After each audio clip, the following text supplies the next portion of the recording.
Good morning. This is Jason D. Jason D. coming at you from Film Fanatic headquarters. It is Thursday at 10:30 here in the lovely state of Maine. Here in the coming live once again from the giant city of Northport, Maine. Hope everyone's doing good. So yeah, it's a wintry day. We got some snow this morning and it stopped. We only got, I don't know, maybe 2 inches or so. I guess we're supposed to get a pretty big snowstorm either later today or tonight. But it's been pretty mild this winter for the most part. So, but at the same time, winter does drag some supreme ass. It does seem like it lasts forever. Um, that's a that's the it's one thing about living in New England that is rough. I think sometimes it's good in some ways. I like the snow, but the season itself lasts forever.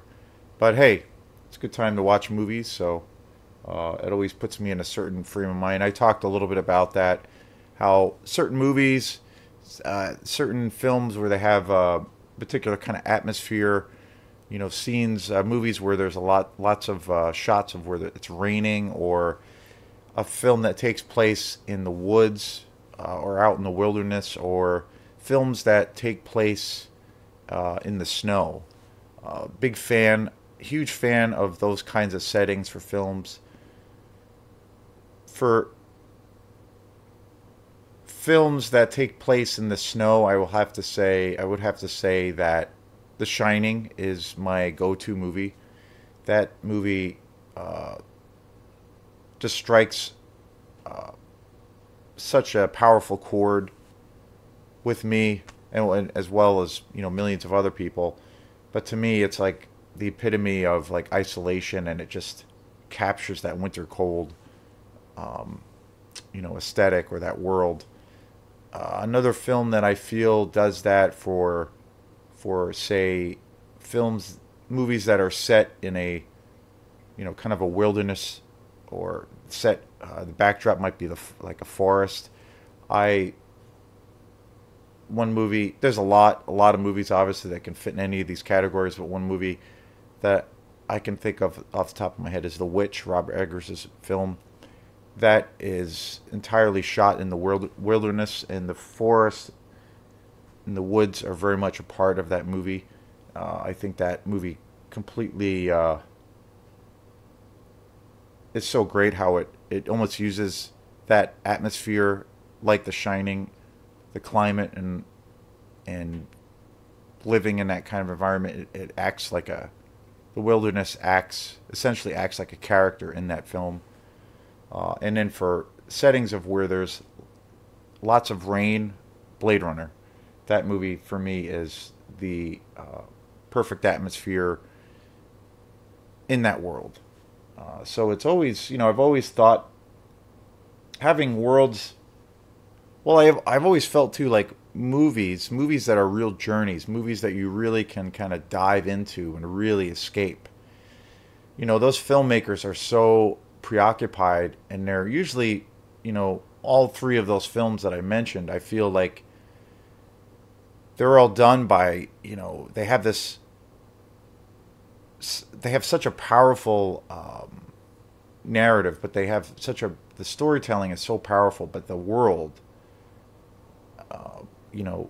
created by Kubrick and Robert Eggers and Ridley Scott.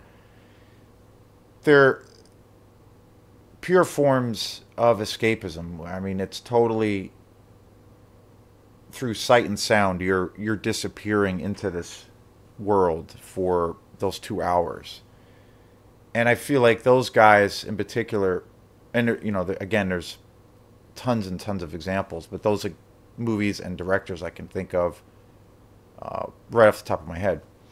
But their thing is a big part of, I think, of how they operate as filmmakers and storytellers, is that they're really preoccupied with the idea of like world building.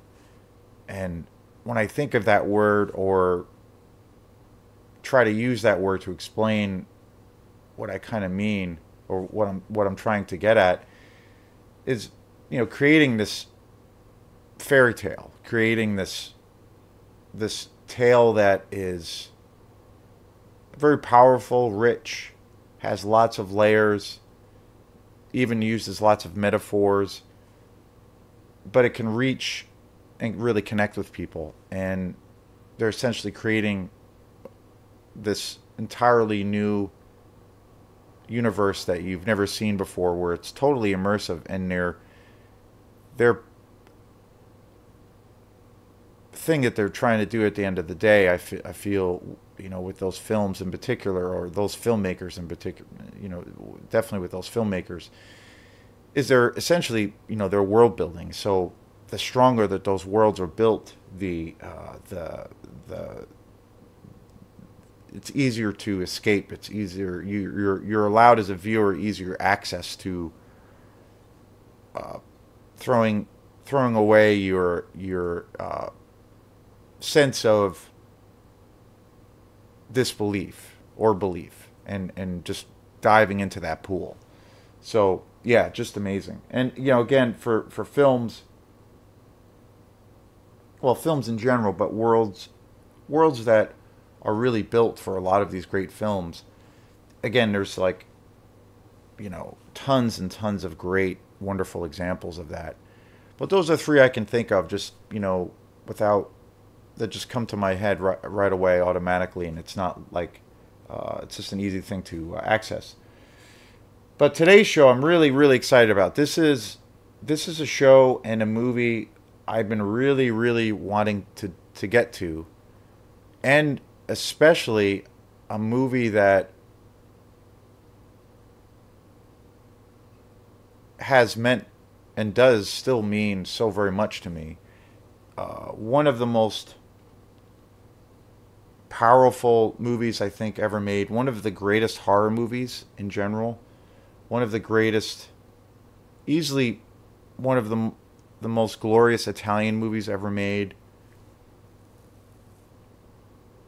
And that is Suspiria. 1977, directed by the genius who is known as Dario Argento. This movie, I have such a long history with this movie. I just recently bought it on Blu-ray. I've literally been searching and waiting to get this on Blu-ray, especially this edition, for a very long time. Kind of crazy. And I just picked it up on Sunday, and I was super, super excited. There's so many reasons as to why it took me a long time. And I'll get into that too. But I'll also, probably mainly talk about the history that I have with this film. This was this movie is a definitive horror classic. It's even outside of that label, of being just one of the greatest horror movies ever made. I think it's one of the, it's such a strong movie, and it's such a powerful movie, and there's so much richness to this film that I think it goes beyond the idea of just like mere labels of saying, well, it's one of the greatest horror movies ever, which it is, but I think it's one of the greatest movies ever made. I think it's easily the best work Dario Argento's ever done. This is I feel like this is his like Citizen Kane, or his magnus opus, for his career. I feel like with so many great films to his name, and being one of the greatest horror directors, one of the greatest directors we've ever seen. He's still alive, and he's still relatively active, but he, in the 70s, that was his most powerful decade as a filmmaker. And, I think Dario Argento's easily up there with directors like Stanley Kubrick and, Alfred Hitchcock, next level director. And I feel like, of course, he's definitely, an exploitation director, a giallo filmmaker. but I feel again, just like Suspiria, I think that this movie was such a an iconic, or is such an iconic piece of art, that it goes beyond those labels, which labels are labels. I've talked about that. You know, we like to use labels on things. We like to use categories, and probably in this day and age, it's a little bit more the use of labels. It's probably a little bit to a degree out of control, because now we have you can pick a genre or whatever it is, and now there's labels for all of these numerous subgenres that are underneath that, and so there's a lot of obsession around try to categorize things all the time, which in one regard is really cool, because I think sometimes as a fan of media, music and movies or whatever, if I'm seeking out certain particular styles, I find for me, especially if it's newer things, it's a little bit easier for me to find certain things. But at the same time, it can be really limiting too. I feel like, I think good music is good music. Good art is good art. Good films are good films. It doesn't really matter. It's either going to resonate with you or move you or give you some kind of experience, or it's not. It doesn't really matter, whether well, like for music, it doesn't really matter if it's, some old school, early 70s, reggae album, or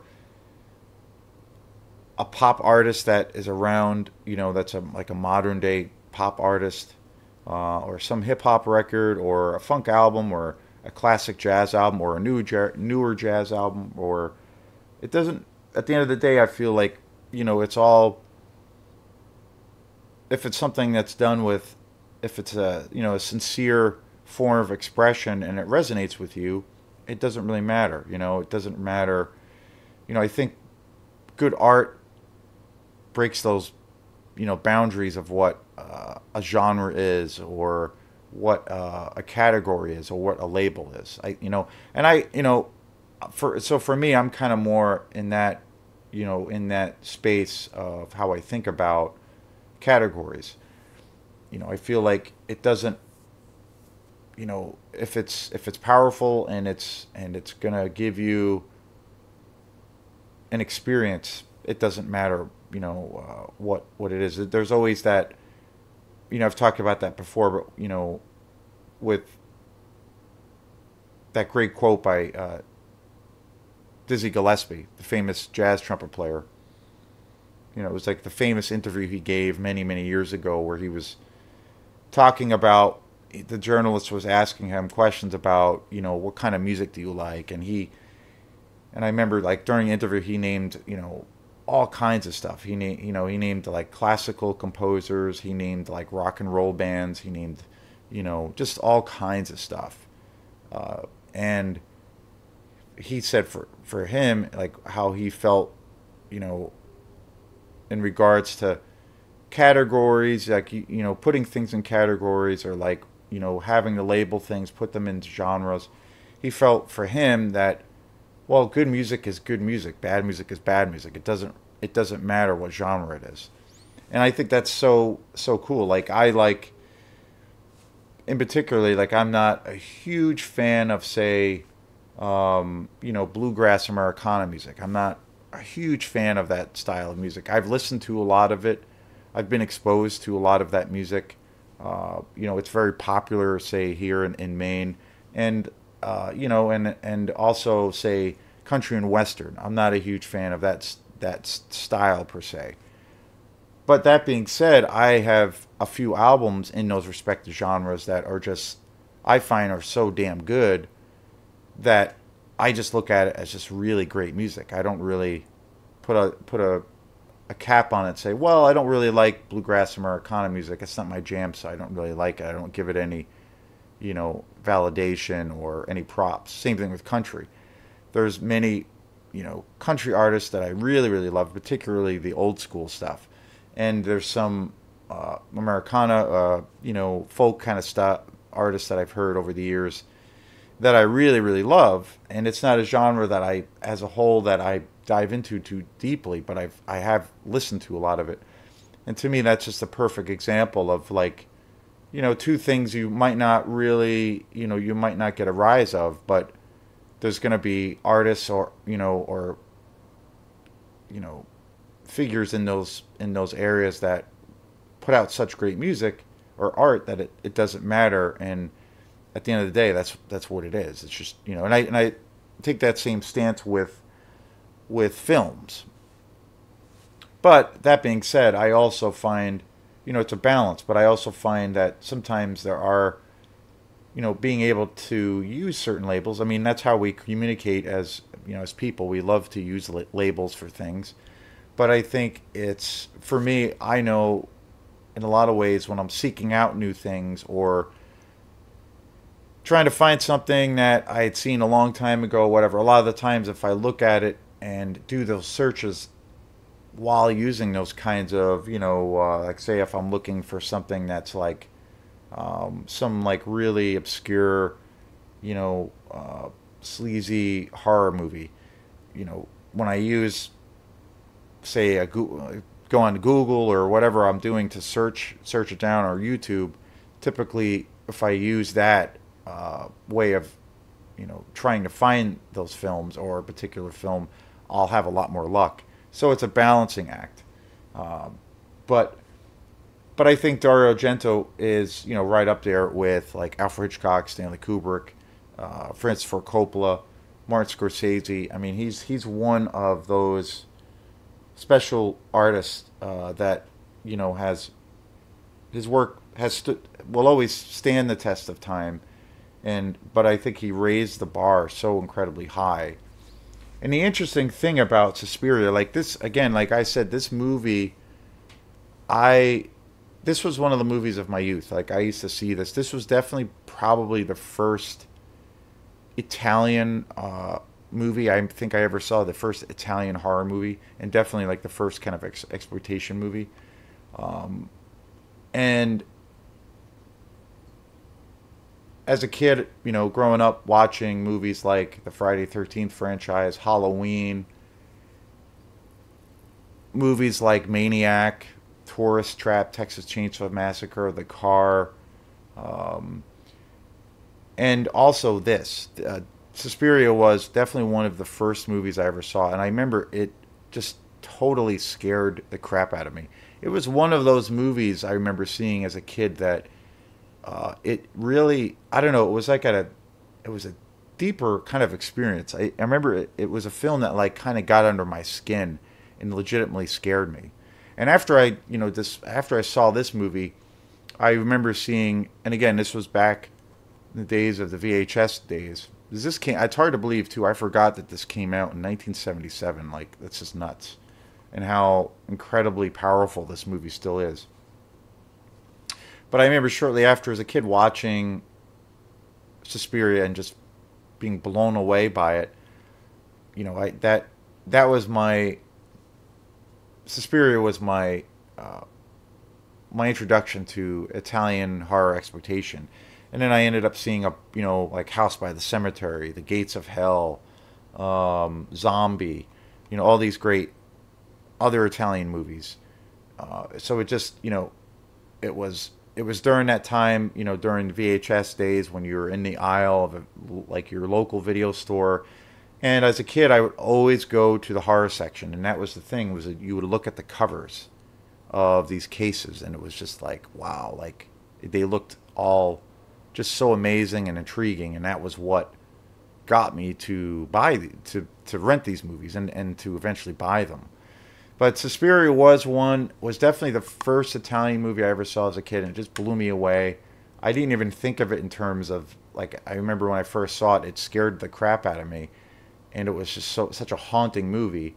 But I never thought, oh, this is an Italian movie. I just thought this is a really, this is one of the best horror movies I had ever seen. So fast forward many years later, became a real big collector, really got into films, started collecting DVDs, and then the last 5 or 6 years I got really into just switching over into just buying Blu-rays and all those kinds of things. And I've seen Suspiria a ton of times, like countless. I think the last time I saw it was probably about maybe a year or two ago. There's been, I mean, just say for DVD alone, there's been so many releases of this on DVD. There's been like your standard version. There's been you know, the director's cut. And then they've also put out special editions of Suspiria on DVD where they'll have like, a bonus disc, or it would be packed with special features, like a collector's edition. That was the last version. I got it at Opera House Video, the place that I go to rent movies. They have the Suspiria, the collector's edition there, and it came with, I think it was a bonus disc, or it has like a ton of special features on it. But it's a DVD. It's a really beautiful copy. It's a very beautiful rendition of the film. But for some crazy reason, I've never owned this movie. I don't know why. But when I really got into buying Blu-rays the last few years, this was a movie I really needed to get, and I wanted to get. And so I've been looking for this movie for probably 3 years on Blu-ray. And it's a funny thing because it's not that it's hard to find. This movie, every time I would go to the stores and shop around, particularly usually at Bull Moose, this was always there. There was always at least 2 or 3 different versions of Suspiria on Blu-ray, and also 4K. So, but I noticed, because this movie is looked at as such a like kind of the apex, or such a high, it sets such a standard in horror. I've noticed that this edition, the extended director's cut version, the Blu-ray special edition with 4K, was always super expensive. And this was put out by Synapse. Synapse is a really awesome company that specializes in all kinds of great exploitation movies. They have a really great selection. I've gotten quite a few of the movies I own are from Synapse.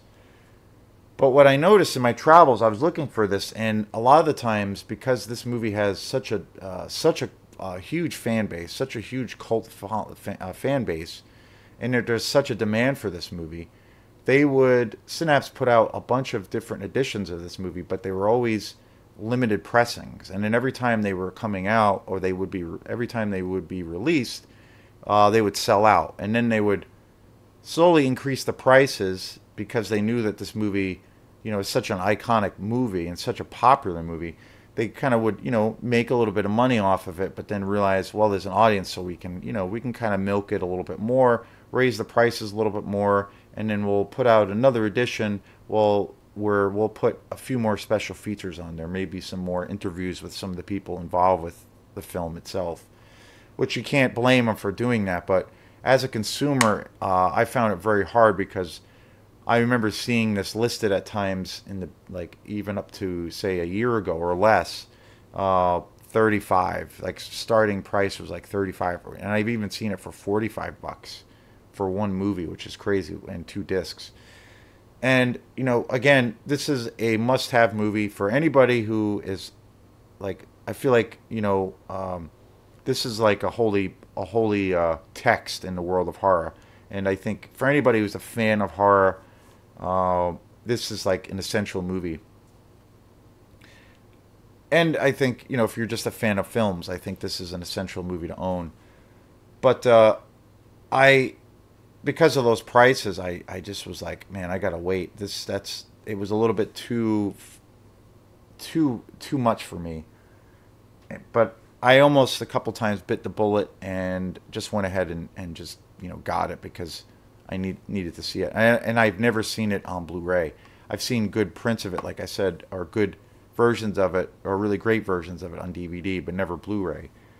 So I waited and waited and waited, and I always would come across it, in my travels, and I'd go to Bull Moose, and I noticed for the longest time the prices were so expensive. Like the cheapest one eventually that I could find was for like 35 bucks, and even that was like kind of pushing it. But then the other day I was in Bull Moose and I saw that this was there and it was like 22 bucks, and I was just like, bingo, this thing is mine, and I bought it and I'm super excited. Um, and I just watched this last night, and again, I've described the experience before, or the experience that I have when this happens many times before, you know, and this is a perfect example of it. Suspiria is a movie I've seen countless times. Um, I love this movie so in so many ways and so many levels, and for so many reasons. Um, but watching this last night was literally like watching it for the first time. Like, it is simply spectacular. The transfer of this movie on Blu-ray is just ridiculous, and it's in 4K also. It's insane. Like, it's so clear and crystal clear. Uh, the packaging is just amazing. It's a 2 disc set. It's got the feature film. Uh, it's really cool too because it comes with 2 different versions. It comes with the American version, and then it comes with the Italian version. Very cool. There's a little, and the bonus disc on this in this package is amazing. There's about 3 hours or so of special features on here. It's just great, and I'm just about done with it. Just about finished it, and just super fascinating. Super fascinating. Um, it's got a really cool story about how when this film first came out in '77, you know, and it was a commercial hit. It was very popular. And then when it hit the States, a lot of the distributing company that was in charge of releasing this movie wasn't really happy with this film. They thought this would be a tough sell for some reason, so they made an alternate. They ended up creating an alternate version to the film, which I didn't realize. So I watched the Italian version on here, uh, and I don't know. I don't really notice that much of a difference. I'll have to compare. I'm accustomed to only watching kind of the American version, and I didn't really notice much of a difference. But there's subtle differences. But my God, what a gorgeous film this is! It is uh, unbelievable. This is one of those films, again, like I said, really, defies genres to a degree. And I would have to say, I mean, I love Italian exploitation movies. I love that stuff. My favorite director, who I've talked a lot about, and I've done lots of coverage on his films, and there's still quite a few of his films that I'm going to be getting into, or over time. But my favorite Italian director is Lucio Fulci. He's my favorite of all time. But there's so many, great guys. There's Dario Argento, Mario Bava. I mean, the list is endless. There's so many great Italian directors, particularly in my 2 favorite decades, the '70s and the '80s, and as well as uh, the '60s. But '70s and '80s are my jam. Those are my favorite 2 decades for films. Um, Lucio Fulci is my personally my favorite director of all time in the world of horror exploitation, especially Italian movies. But Dario Argento is a master. I mean, there's no you can't deny that. But I think on a commercial level, and probably the notoriety and being, with his name, I think he's like definitely probably the most popular. I think it's safe to say that Dario Argento is probably the most well known, the most well respected Italian director of all time in the world of horror, and in general as just being a filmmaker. Um, and I think probably the most well known and the most popular Italian horror exploitation movie is Suspiria. I think by far. I've come across that too, where people who over the years and even more recently who uh, you know like horror films. Like, they generally like horror films. They like the classic movies from like the '70s. Movies like Amityville Horror and say the slasher movies like Friday the 13th movies that are, say, uh, I think are to a degree are exploitation movies, but they're super low budget and campy. But they're kind of the more popular films of that genre. Um, they made a lot of money. I love those films to death, but I also really love the movies that kind of came before that, before those films, and then movies that came out around that time, but didn't really have that level of success, like the more obscure films. Those are the films I kind of seek out a little bit more. Those are the films I try to take a little bit of a deeper dive into getting. I try to get those movies. I try to seek them out, and like again, I said too, I am fascinated by the idea of like certain bands or certain artists, certain films, and I love to see maybe what their influences were, and that's one of the reasons I kind of take a deep dive, especially with horror films, and go into the dark recesses to find those films that might not have found any kind of success, but left a mark to a degree and were probably very influential in a lot of other films. That's my thing. And I think, so folks out there that might not be, say, too aware of the whole horror exploitation world, particularly, definitely like, say, the European world, across the board, Dario Argento is usually always known by those folks. And is like it was for me as a kid, he was the guy who opened that gate to me to wanting to find out, like, wow, who is this like weird guy from Italy? Are there other filmmakers that make these weird movies in Europe and also in Italy?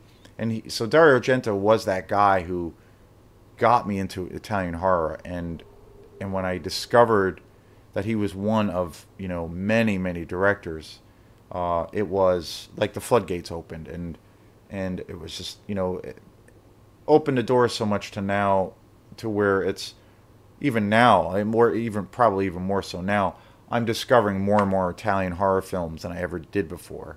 And he was that guy. Dario Argento was that person who opened that gate. And basically, anybody who maybe hasn't taken that leap, which I definitely suggest doing, because there's so many great gems in that world. But people, and I've seen on YouTube and whatnot, guys and girls that do shows, they don't really might not be all that versed in that kind of style, or even really know that much about it. Everybody from top to bottom knows who Dario Argento is. Everybody knows what Suspiria is, and I think that's really the is an example of the power of how powerful this movie was or is. One of the most influential horror films of all time, and just it's just such a gorgeous movie, even though it's terrifying and horrific and disturbing. It's so, again, I'm a big fan of juxtaposition, where there's beauty and there's darkness, and there's light and darkness, and I feel like this film has that right. It's really focused on that right at the core of this film, because you can see some scenes there are some certain scenes in this film where it's so horrific and so gory and so brutal, but yet it looks beautiful, and there's like this constant cool kind of balance, or balancing act of where you can be looking at something so horrifying and disturbing, but yet it's so gorgeous to look at, because of the way it's shot and the way the scenes are framed, that it's like this beautiful piece of art, even though what you're seeing is horrific. And so you can't, as a viewer, you can't look away from it. It's just just so incredible. And I think that's a perfect example of how of the genius of Dario Argento. One of his other films that I really really love, I did a show on it a few months ago, and it's called Inferno. I really love that movie. That it's similar. It's part of this loosely based trilogy of his career. Dario Dario, I think that movie Inferno is a little bit more ambiguous, a little bit. It's got a little bit of a stranger narrative, whereas like this story is very pretty straightforward. It's pretty easy to understand. But the way it's shot and the way it's told and the visual elements and the music, you can't forget Goblin. I mean, one of the most iconic soundtracks ever, probably the most popular horror soundtrack ever too, arguably. And again, that's what people know it, know how they know of the group Goblin because they did the music for this. And they also worked on quite a few other horror films at the time in the 70s. But just, I mean, amazing, amazing, amazing. So incredibly ahead of its time, and the music is so great. It like watching it on on this in this format with this incredible Blu-ray experience. It's such an amazing and interesting way the way Goblin and the way Dario Argento use music in this film because it's really unusual because it feels like it's a I don't know, like there are songs, like per se, there are songs in the soundtrack, and there are, these essentially like these movements, like there would be for like in terms of like an orchestral kind of presentation, there is that. So it has like a little bit of that tradition, but there's so many other things going on, all kinds of sound effects, and then there's all of this great ambient electronic synth kind of stuff going on. But it acts where the way this whole soundtrack was put together, it feels like it's a sound collage. It's really interesting. It's kind of this continuous thing. It's always kind of going. The music's always going and shifting and bending and going, and it goes from like, from one mood to the next. And it's really interesting because a lot of the times when you see a movie now or listen to a soundtrack, there are, there's obviously some point of where there's a beginning and an end. And in particularly in film, the cues, all those things, the songs per se, or the tunes per se in that film, or the movements tend to be a little bit shorter, and there'll be moments of where it will like go away, and there might not be any sound, or sound effects, or any kind of continual thing, and then it will come back in, and then it will essentially have these themes that will be reintroduced, which this film has, Suspiria has, and Goblin did use that from their writing. But what I noticed watching it now, and especially with this remastered sound, which is just like amazing, again, it's like listening to it and watching this classic for the first time. I really noticed that the sound like never really stops. It's like an assault, but yet there's a dynamic shift. It gets very aggressive and very intense, and then it gets very dark and somber and kind of quiet, and there's this cool ebb and flow. But overall, it's like a real intense assault, and especially the visual aspects of this film. It's a real assault on the senses, but in a good way. But I noticed with the soundtrack, it doesn't. The music never really stops. It's like continuous throughout the entire movie, and the movie's about an hour and 38 minutes, and it's really interesting because it acts like more of a collage. There is no real beginning or end. It just kind of it's like constantly going, and it never gets to a point in the film of where it's intrusive or takes you out of the movie. It just totally pulls you in more and more, and it's incredible. I mean, it's incredible. It's unlike anything I've ever really heard before as far as soundtracks go. Some of the, I mean, like I said, Dario Argento's body of work into itself is just wild, just incredible. Other films he's really known for is 1982's Tenebrae, which I've never seen, which is crazy. He also did another movie called Phenomon Creepers, which came out in 1985. Vortex, which is a newer movie, that's just crazy. The Bird with the Crystal Plume is a film from 1970. That's a movie I've heard so much about and heard that it is a breathtaking movie. Never seen that movie. And also, Four Flies on Grey Velvet is another movie that I've heard is really, really great. The one movie I heard is supposed to be just absolutely magnificent, which I've never seen, is Deep Red. Uh, I might have seen that when I was a kid, but the movies I saw, Suspiria, Inferno, and a couple other movies of his. But those few I have never seen before, and I've heard that they're amazing, and I don't know why I've never seen them before. But I will definitely get those on Blu-ray. But just an amazing track record. Um, just one of the icons of horror, one of the greatest directors ever, and his legend will live on forever, especially around Suspiria. So this is Jason Dean. So thanks again for everyone checking out this channel and helping this little page grow more and more each week. I really appreciate the love, and thanks again for everyone out there, and thanks a special thanks to all of the other film fanatics in the world. So thanks again, and we will see you next time. Peace.